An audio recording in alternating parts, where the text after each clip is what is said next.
Who's a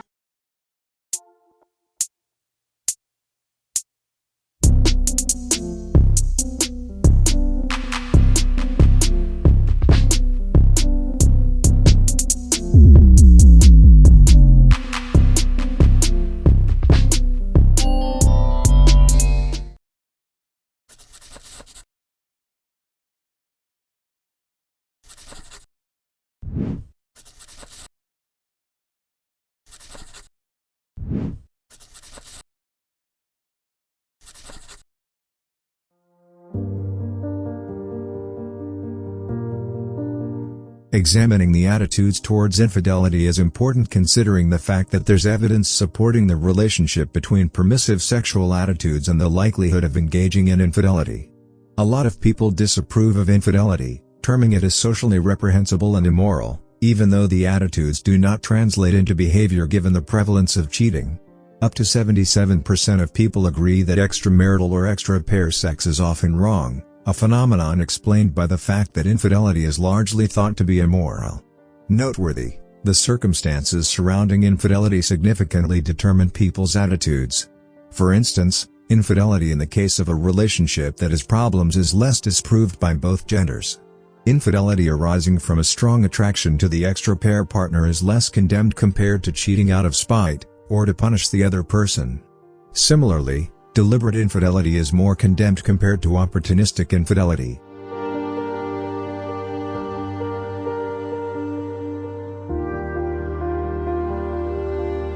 Differences in the attitudes towards infidelity are affected by a number of factors, including culture, gender, type of primary relationship, and previous experiences surrounding infidelity.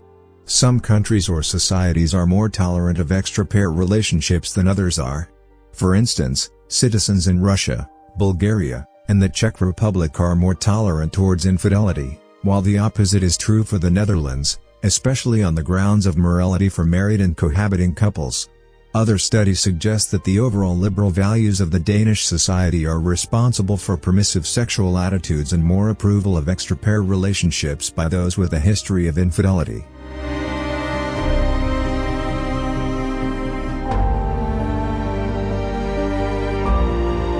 So, what constitutes cheating? The answer to that question explains variations in attitudes towards cheating. Infidelity, as defined from one relationship and study to the next, involves a wide range of behaviors involving third parties.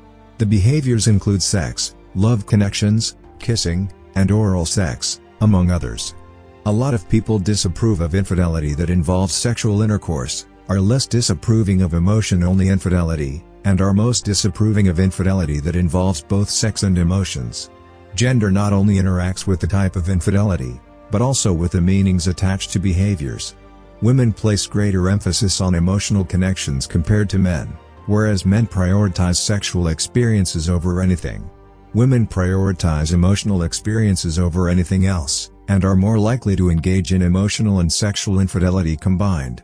Men tend to have more physically or sexually intense experiences than do women, that is, women are more affectionate by prioritizing hugging and kissing, while men are more into the physical contact, especially intercourse. Women have greater deals of emotional connections with their secondary partner, which makes them more likely to fall in love, but men perceive their partners more as close friends. This phenomenon could explain why women cheating is much worse and more serious than men cheating.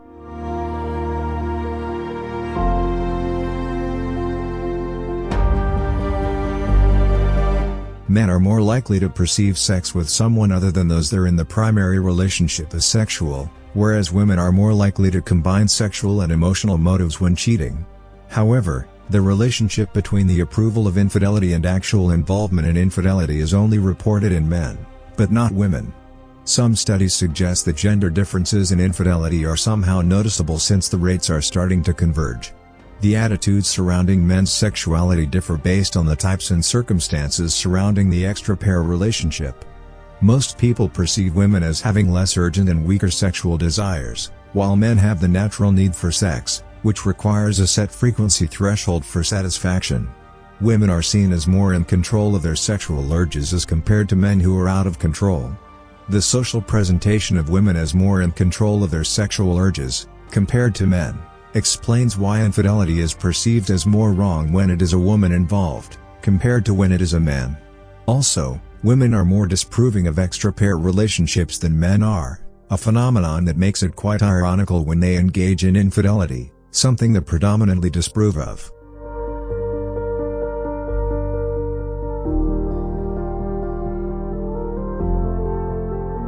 The difficulty of determining whether men or women are more prone to infidelity is associated with additional factors that interact with gender, including type of infidelity, relationship type, personality or attachment style, and age.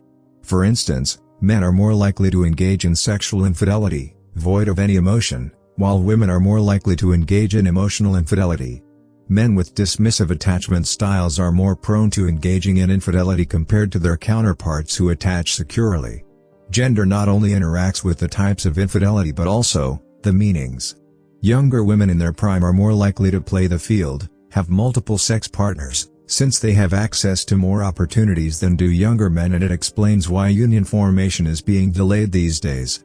Some studies suggest that women aged 40 to 45, and men aged 55 to 65, are more likely to report having engaged in infidelity at some point in their lives. Men and women under the age of 45 do not report any differences in ever having had sex outside their primary relationship. Studies that report men being more likely to engage in infidelity compared to women, having significantly more sexual partners and outside their primary relationship, having more permissive attitudes towards infidelity, and reporting greater desire to engage in infidelity, mostly focus on sex, but not emotion. Overall, emotional infidelity is more acceptable than sexual infidelity because it doesn't involve sexual contact, which explains the focus on sexual infidelity for most studies.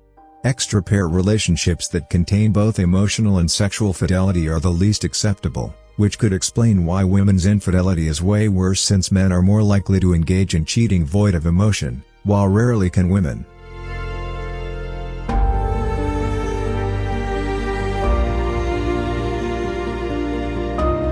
Type of relationship as a moderator of the attitudes towards infidelity includes elements such as married, dating, heterosexual, or same-sex couples. For instance, gay couples are less bothered about infidelity compared to same-sex couples. In same-sex couples, lesbians have fewer sex partners outside their primary union, while gay men are more likely to engage in the pursuit of variety.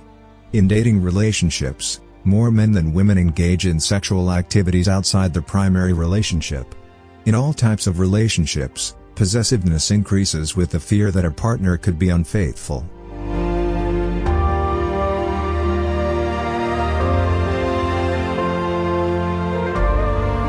One's prior experiences, especially sexual experiences, determines one's stance when it comes to infidelity.